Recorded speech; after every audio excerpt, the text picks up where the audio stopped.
Hi everyone. Today we're talking about a little something different. We're going to talk a little bit about designing a quilt. So stick with us, grab something to drink, and we'll be right back. And I'll talk a little bit about the process that I go through in designing a quilt.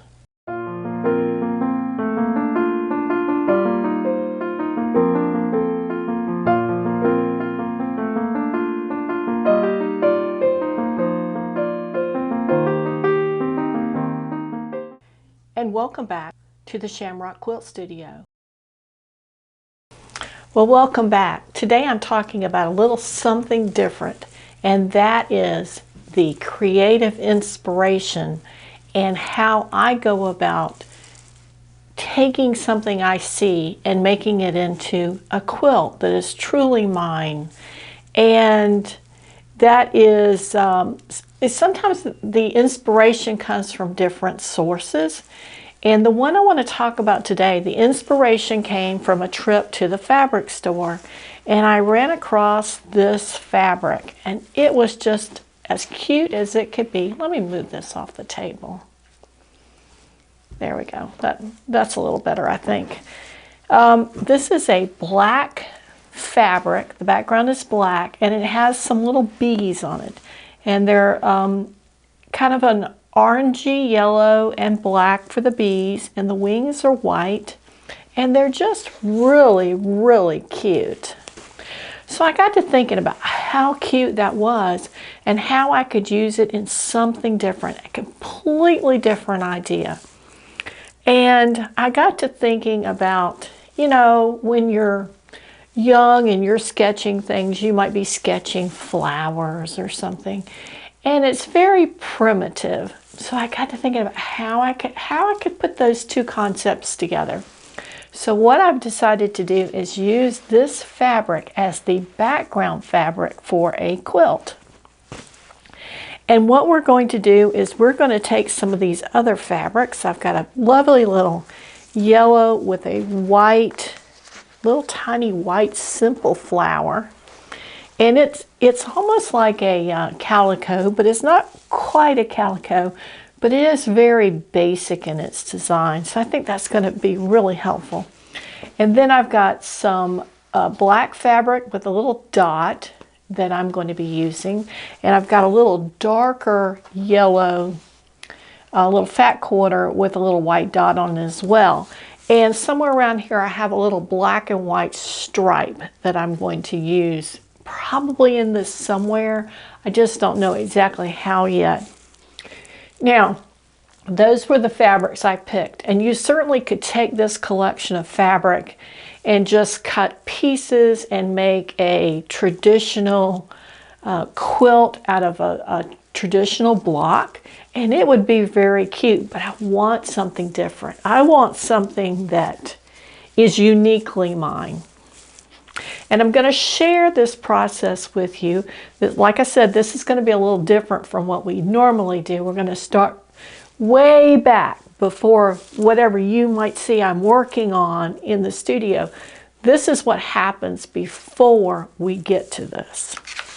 So what I've done is I've taken a little scrap of paper and I've made a sketch of what I think I would like for it to look like. And I'm going to just bend that back. I don't need to promote those people. But there's the little sketch right over here. And I think I'll probably blow this up and put it up in here for you to look at. But my idea is I want a big sunflower.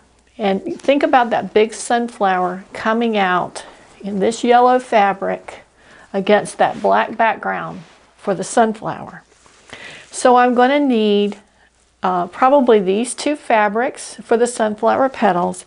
I'm going to need some kind of dark brown, and I really want a really dark brown, almost black, but just enough that you can tell it's brown for the big center of that sunflower. And then I'm going to go digging in my stash for something to make a nice thick, like 1-inch bias strip to make the stem for that flower. And then probably some random leaves kind of fill in that lower right corner of the quilt. And then sitting out in front of that sunflower, I want to put a yellow coneflower. Something that looks a little bit like a black-eyed Susan, but I want it to be laying on its side so that the little puffy center of the flower is here, and then the petals fall down. And I was sketching this out, and then I walked away from it.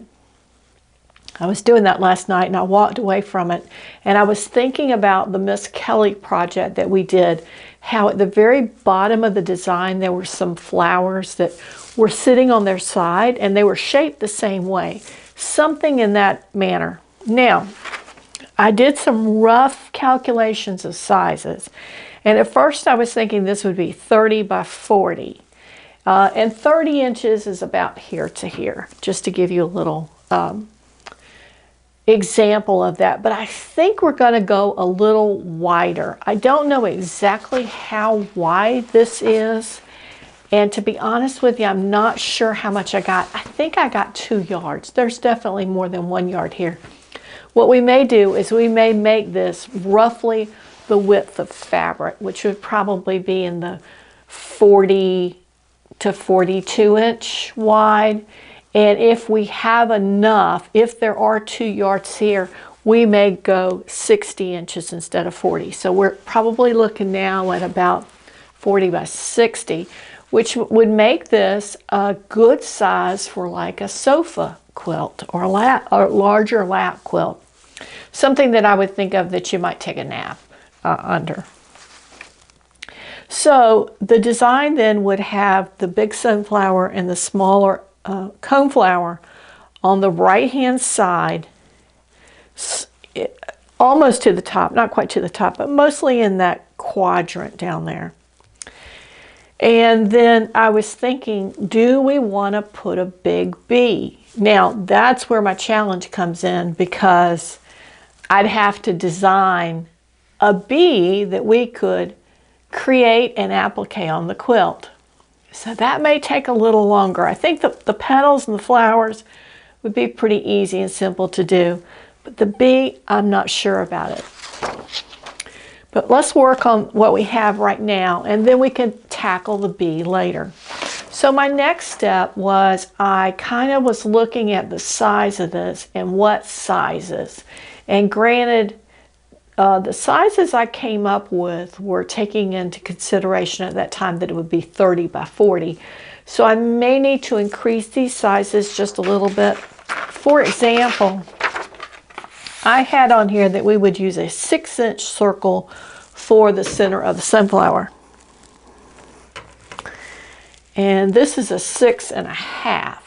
So that's a nice big circle.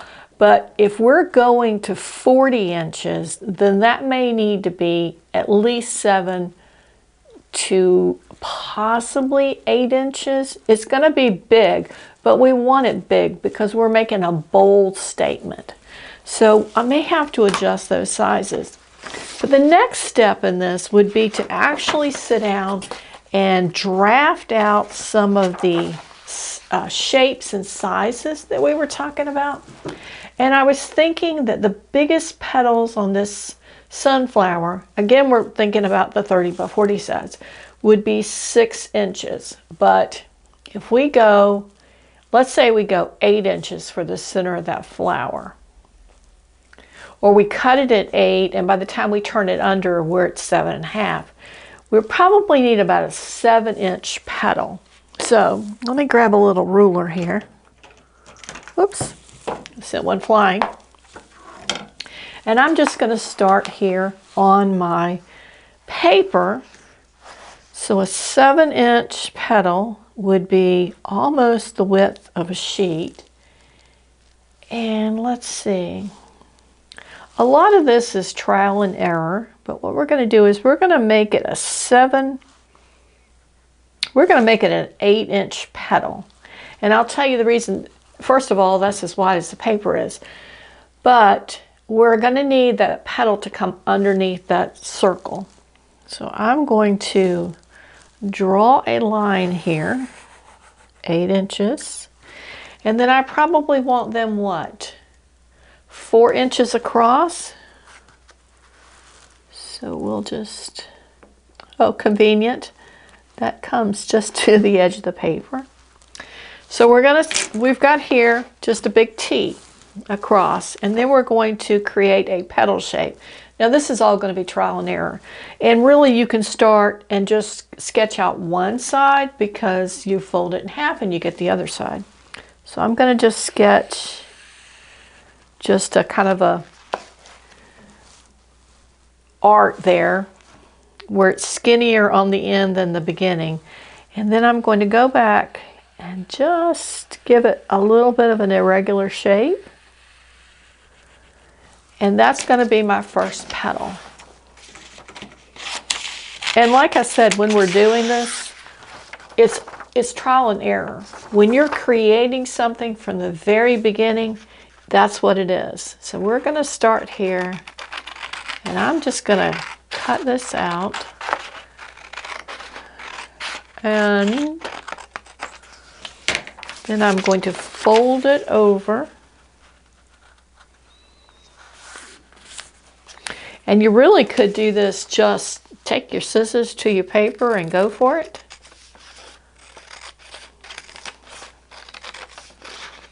And we're cutting the other side, so there'll be mirror images. Now, here's what I came up with. And we are going to put this on a, let's say that's it, an 8-inch circle.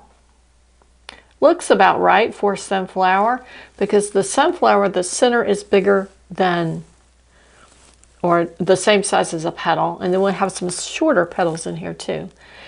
I think I'm going to make this just a little bit skinnier, and we're going to put a little more curve in down by the center, and then the outside, while I would like it really sharp,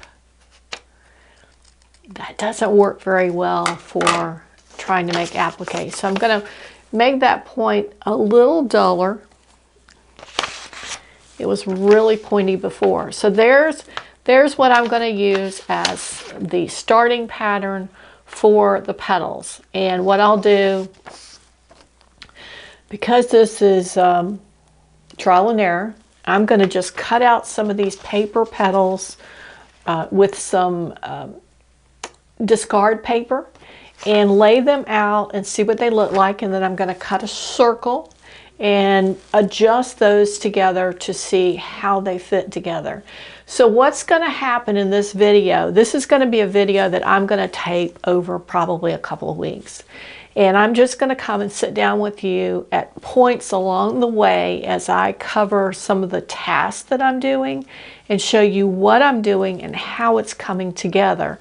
And then once it comes together, even when a certain section of it comes together, then we will discuss in a more formal type video how we're actually doing it. So this is designing a quilt, and we're designing it from scratch, and we're letting our creativity and our imagination take the wheel on this one.